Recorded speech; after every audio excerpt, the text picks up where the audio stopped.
vamos falar do spin-off de Duna, Duna, a Profecia, a série da Max, que acompanha os acontecimentos 10 mil anos antes da história principal. Roda a vinheta.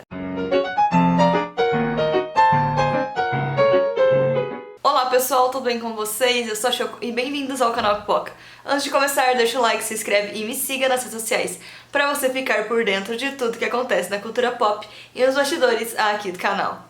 Aqui em Duna, a Profecia, acompanhamos a história de duas irmãs Harkonnen durante o desenrolar de uma profecia. Valia e Tula são duas veravidentes que vivem na Irmandade, que até esse momento não tem bem um nome exato, mas é uma Irmandade que acolhe mulheres para uma vida de treinamentos físicos e mentais intensos para desenvolver habilidades únicas e sobre-humanas. Pelo que deu a entender até o momento da história, essa Irmandade não tinha interesse de se envolver em assuntos políticos. Até que em seu leito de morte, a primeira Madre Superiora, a Madre Requella, recebe ali uma profecia. Num futuro não tão distante, um verme lá de Arrax, aquele verme lá, vai vir e destruir a Irmandade. Então a sua sucessora, Valia, decide entrar de cabeça na política e finalmente desenvolver o plano para salvar todo mundo ali desse verme. E durante os episódios aprendemos um pouco sobre a Grande Guerra e o que levou à extinção das máquinas inteligentes. E também as inúmeras consequências dessa guerra, com a queda de algumas famílias, o crescimento de outras, muitos personagens buscando vingança, buscando reparação. É uma série então, num geral, bem política e pouco explicativa,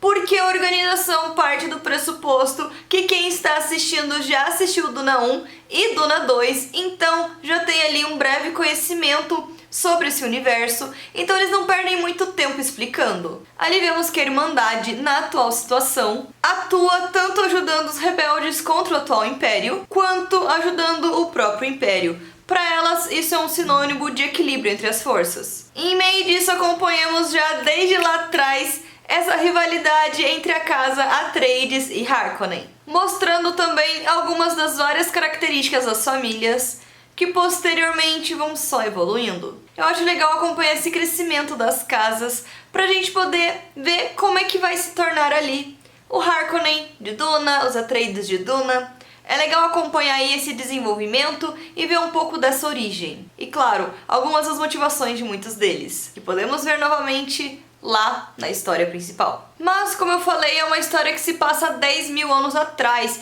então tivemos ali que ressignificar algumas dessas casas, principalmente a Harkonnen, que é completamente diferente do que vemos nos filmes. E também vemos aí aquela rivalidade entre a família Corino, que está no poder, com as famílias Harkonnen e também com a família Atreides. Várias daquelas rivalidades, o resultado da guerra, que pelo que deu a entender foi falso, né? Pelo que deu a entender, a família Atreides, que era para estar no poder e não foi bem isso que aconteceu. Então tivemos ali várias traições no meio disso, os Harkonnen também se sentiram traídos.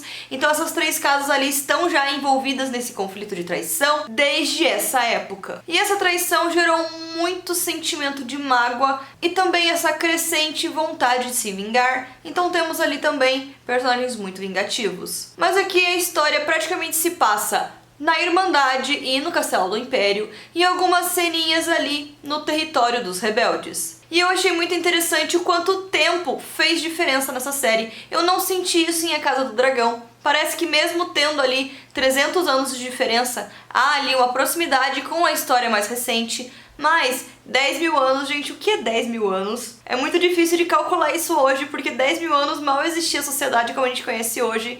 Então 10 mil anos sim, é muito tempo, e sim, foi muito tempo na história de Duna. Então, nessa série tivemos que nos reconectar com a história e o universo de Duna e descobrir uma nova Duna que até então a gente não conhecia. Então é bem importante deixar isso frisado pra vocês, gente. Essa história é bem diferente do que a gente conhece, tem a ambientação, tem alguns cenários muito semelhantes, mas é bem diferente. Então não chegue esperando que vai ser Duna como conhecemos, porque tem ali bastante diferença que realmente vai causar uma certa estranheza. E é interessante perceber também o quão arcaica era essa Irmandade, mesmo que muitas das coisas que veríamos posteriormente já estavam ali. Mas ainda era muito inicial, como por exemplo o fato das irmãs poderem ter filhos. filhos homens. E foram 3 delas, não foram a minoria que teve filhos homens. Foi praticamente a maioria das irmãs que apareceram que tiveram filhos foram do gênero masculino. Então eu acredito que naquela época não haviam recebido ainda a profecia do Lisan al-Gaib e muito menos o perigo que o poder da voz poderia ser nas mãos de um homem. Nós vemos ali que a Valia foi a primeira a usar essa voz.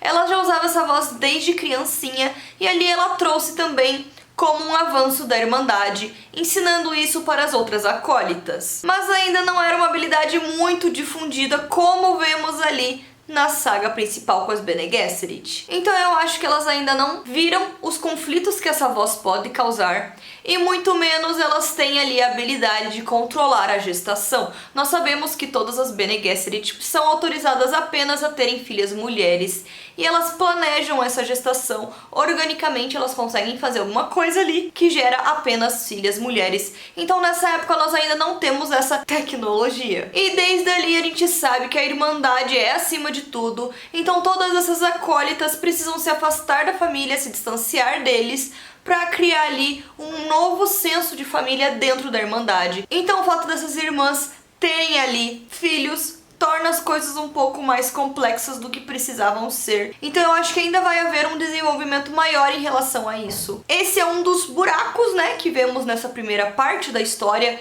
Já vai ter continuação, depois eu falo sobre isso.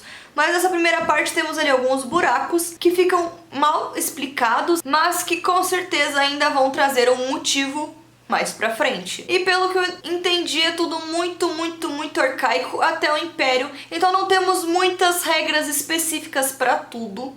É compreensível também porque essa parte da história, ela foi escrita pelo filho do Frank Herbert, não foi algo que ele construiu. Claro, ele construiu muita da base para tudo isso, mas a história foi feita pelo Brian Herbert, o filho dele. Então podemos sim achar algumas falhas. É aquilo, também é baseado num livro. Esse livro não está totalmente adaptado para a série, então com certeza eles deixaram muitas informações ali a explicar, assim como o fato, por exemplo, dessas gestações das irmãs que ainda não têm um certo controle em relação a isso.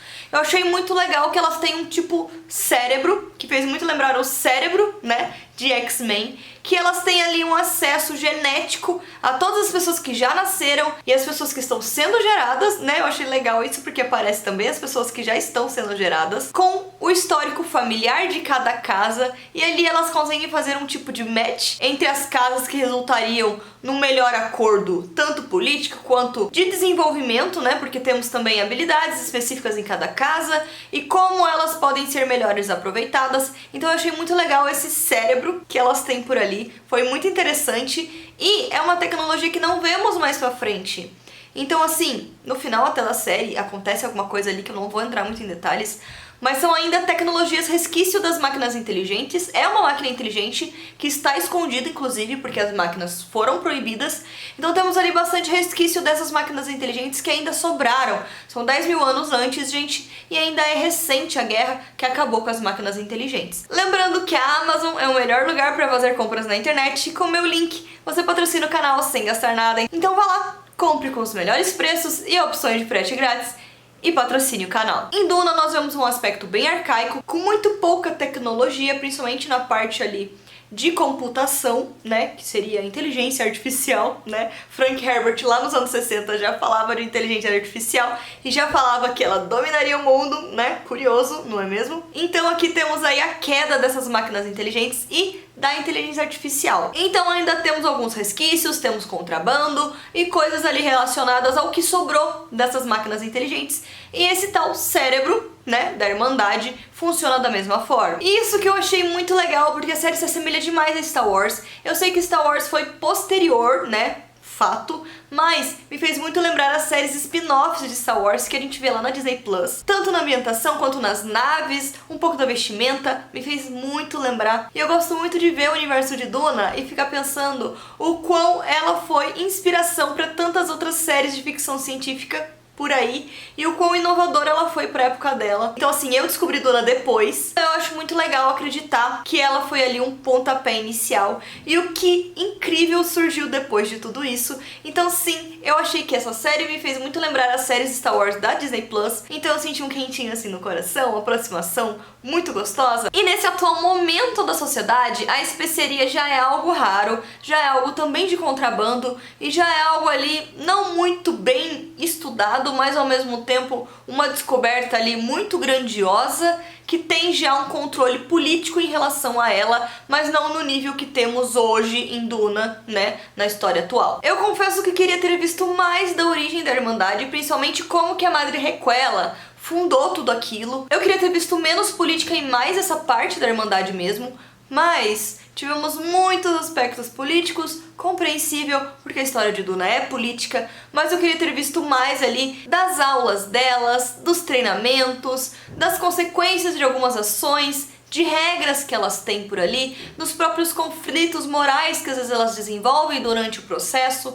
Então eu queria ter visto mais sobre isso, um pouco mais Harry Potter, né, nesse aspecto, com uma escola de magia, digamos assim, do que propriamente ali a parte mais burocrática da coisa. Eu também achei que a série demorou bastante pra engrenar, para as histórias realmente acontecerem, para as coisas realmente acontecerem. Tivemos muito um momento de introdução, não foi problemático porque Duna sempre foi uma história muito detalhada, então é preciso tempo pra gente entender cada casa, cada circunstância, para depois juntar tudo isso. Mas eu acho que em 6 episódios nós tivemos pouca coisa realmente acontecendo e muita política. A história foi realmente ali tomar um fôlego no final do penúltimo episódio pro último episódio, que foi quando as coisas realmente começaram a acontecer e a história se tornou ali mais cativante, mais empolgante e já estava ali acabando. Como já foi confirmada a segunda temporada, provavelmente vamos ter aí o desenvolvimento dessa profecia. Até o momento que nós sabemos sobre ela é que vai vir um verme gigantesco lá de Arrakis que vai destruir a Irmandade, o que acaba se tornando algo bem curioso